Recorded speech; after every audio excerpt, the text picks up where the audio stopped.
let's talk about clubs and people doing shitty stuff. That sound good to you? Sounds like a great time to me, dude. Because if there's one place that public shaming has an excellent opportunity to make the world a better place, it is trying to change the behavior of people and institutions that you feel like are doing dumb shit in the first place. And I want to give a giant shout out to a Twitter account that kind of put this together that we'll be shining a light on, from Martin Calladine, who apparently was capable of doing more digging into the background of a new sponsor of Fulham FC. Yes, the Premier League club, right?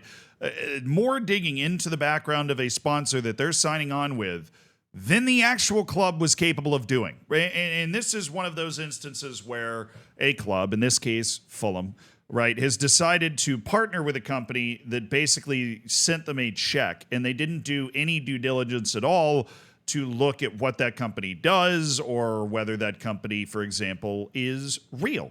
Now, there are some people, right, that would say, well, if who cares? It's a sponsorship. It does not matter. And if they're, willing to pay the money, then you should basically, if they're willing to pay the money and you need the money, then just go ahead and take it.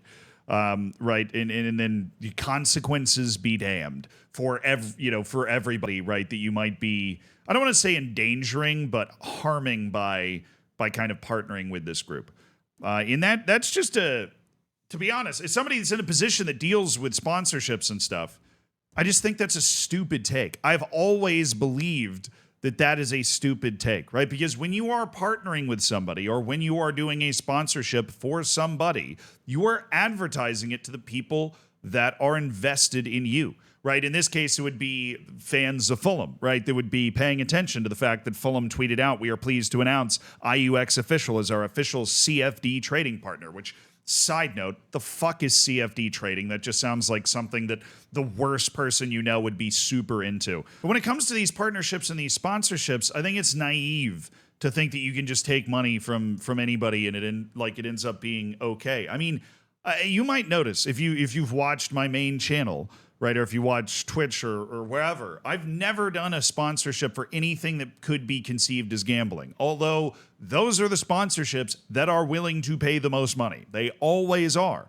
But I've never dealt with it myself. I've heard from people that in my life and the community that follows this channel and other channels about the adverse effect that gambling can have on people's lives, right? And so I choose not to promote it. Like, I choose not to push that into my community, right? If I do a sponsor for a game, I play the game.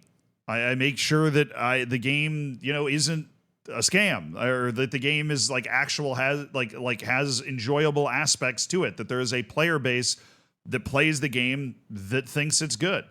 As a result, I've actually done a Raid Shadow Legends sponsorship because I don't think Raid Shadow Legends is any worse than FIFA Ultimate Team when it comes to, you can pay for a lot of stuff in the game, but there's also, I played the game for a while, and you can actually play the game. This video is not sponsored by them, so I'm going to shut up, but it gives you an example of I feel out basically who I'm going to work with, because you're tying yourself to that. I was approached by BetterHelp, right? They sent me an email, but then BetterHelp has been brought into litigation, I think, by the U.S. government or something. And then so I just went, I don't want to work with them. Now, I think it's important to seek help, right? I'm not saying, I'm not endorsing the idea of BetterHelp in the first place. I'm just saying that the actual company has ended up in some trouble in the past, and I didn't want to associate with it because I think that's, one, you want to be a good person, right? But financially, you aren't always incentivized to be a good person. But two, if you're looking at it strategically, right, I think that helps you build a longer-term connection that is positive. Because the moment Fulham tweets out, "We are pleased to announce IUX Official as our official CFD trading partner," it's just stupid. And everybody knows that. Everybody knows that instantly. There's 2.7 million views on this tweet, which, according to Elon Musk math, that's probably 500,000 to maybe 1 million, right?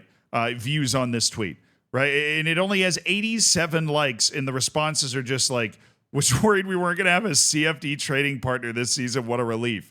Dodgy, right? And obviously people have started to dig into this and just realize that it's nothing, right? It's an absolute nothing burger. But that's when I cede to Martin Calladine, because they did absolutely fabulous work unpacking this.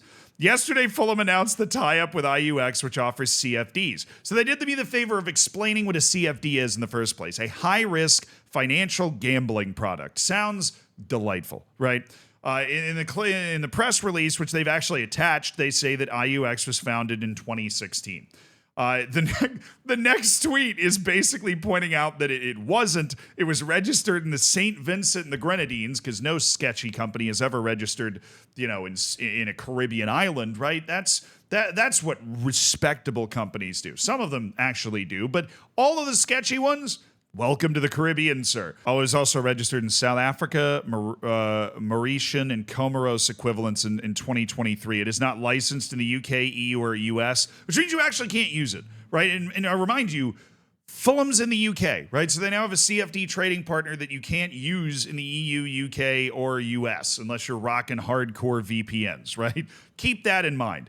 And looking on LinkedIn, the company is marked as being based in Cyprus, and there are a number of, but there are a number of staff shown in the UK. The first one they use is Bobby Thomas here. This guy is a content creator based in Croydon. He has no previous work experience prior to IUX, and he was an MBA from the world's top business school. He joined LinkedIn in 2021. And of course, I was actually, I want to make sure that I'm not being led astray by this thread here. I was able to find Bobby Thomas from Croydon, who works at IUX and went to Harvard Business School, right? So this seems super legit.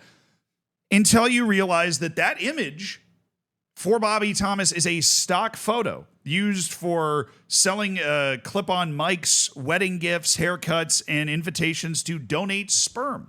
All of which, very exciting business opportunities, but it's pretty clear that this is not Bobby Thomas, unless Bobby Thomas moonlights as a stock photo model, and this is actually Bobby Thomas's real photo that he's licensed to go out to all of these other people. But of course, as you would imagine, that's not the only case of fake profiles being found in this case. Next, we meet Drift Recknell, which sounds like me trying to make up a name and then I sneeze halfway through. He works in graphic web design based in the Manchester area. He has no previous work experience, and he joined LinkedIn in 2021. Drift is a screenshot from an Adobe video. So at least they're mixing it up, right? They're creating their own stock images. Hannah Oliver. This is Drift, by the way, so shout out.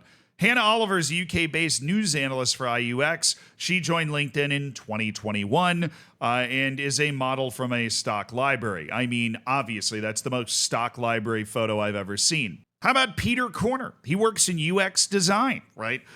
His photo is stolen from a Spanish man called Francisco Checa Roldan, which is hilarious. I feel like if I was Francisco Checa, you can see the two LinkedIn profiles right next to each other, dude. My favorite is Andrew Mason, which I'm assuming is whoever actually set up this fake company's attempt to spell the name Andrew, and they point that out. He's apparently a marketing manager. It's also his only job. Joined in 2021, and I can't find where the photo is from, but if there's a real person called Andrew Mason, I'll eat his glasses. And that's a very valid point here from Martin, because they keep going, right? But when you get to the bottom of this, they were basically able to find that every single person that was listed as a UK employee of this company either has a fake picture or their name is Andrew on LinkedIn. And so it is the most fake-looking company in the history of fake companies. Its UK Trustpilot rating was suspended for having fake endorsements. It's literally like you have a trust rating thing. It doesn't even have a trust rating. The trust rating itself is suspended because they were caught trying to rig the trust rating. This is one dude or a couple of dudes just trying to make a fake company look super real so that they can steal a bunch of people's money. And clearly it's working because they were able to get enough money together in order to sponsor Fulham in the first place, but there is just simply no way that this is any sort of legitimate company based off of the information that's been presented. Everything else could possibly be legitimate, but at the very least, there is obviously some sort of issue with this company in that it is creating a wall of fake employees and does not even have a UK trust rating. And as Martin astutely points out, the company Twitter account that is tagged in the Fulham tweet was literally created 3 weeks ago. Now, Martin gets into the weeds of like a lot of the crazy different types of options that this company offers, but suffice it to say that what they offer is well outside of the legal limits of what is possible in the UK in terms of leverage, which is basically like the amount of money that you can win or lose which is clearly grossly irresponsible. And it gets up to like 3,000 times here. It's just absolutely crazy. But the craziest part of all of this isn't the first time Fulham has done something like this, right? It has gotten in trouble for doing something like this before, for partnering with a company that is so obviously dangerous and like detrimental to anyone that actually uses the product that it is a serious problem. I'll let Martin take it from here. Titan Capital Markets, that was their previous partner, was exposed in 2022 as a fraud which targeted people across West Africa and beyond. All its staff were either fake actors or, like the CEO who was literally photographed at Craven Cottage, they were people using false identities. Sporting Intel pictured right here, they unmasked the senior exec. They were the person that was responsible for kind of pulling all of this back, and Fulham ended up having to pull the plug on the deal because of public pressure. It was, as Martin describes it, a catastrophic failure of due diligence, which it would seem the signs are there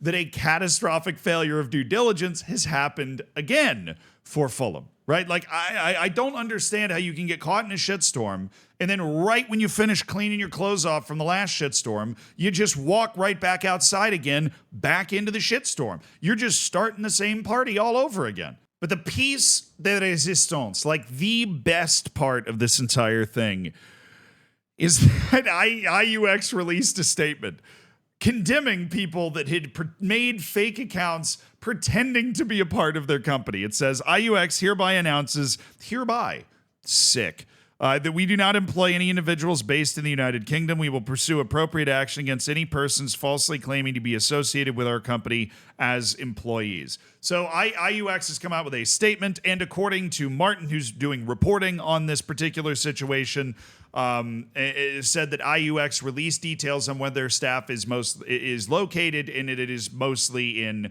Malaysia, which is obviously different than the company was clearly attempting to represent itself publicly. But again, even if everything about this company in terms of its personnel is legit, and there really is an epidemic of people making fake LinkedIn accounts pretending to work for this company, and there happened to be a rash of people that made all of these like accounts in 2021, right when the company was being registered in St. Vincent and the Grenadines, right? Even if that incredibly convenient excuse is true, the stuff that this company is shopping is so dangerous, it is literally illegal in the United Kingdom, and that did not stop Fulham from associating with it 2 years after Fulham bit onto a massive fraud hook, line, and sinker. So who are the idiots?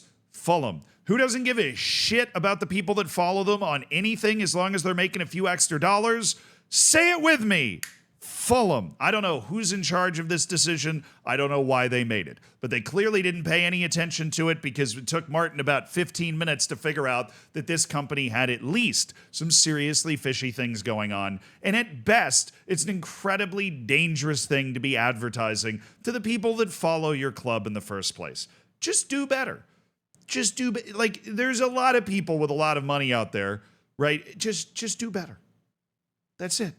But if you're not going to do better, mess up in ways that are this funny, because this is hilarious. Like how obviously weird and bad this is. It's come on.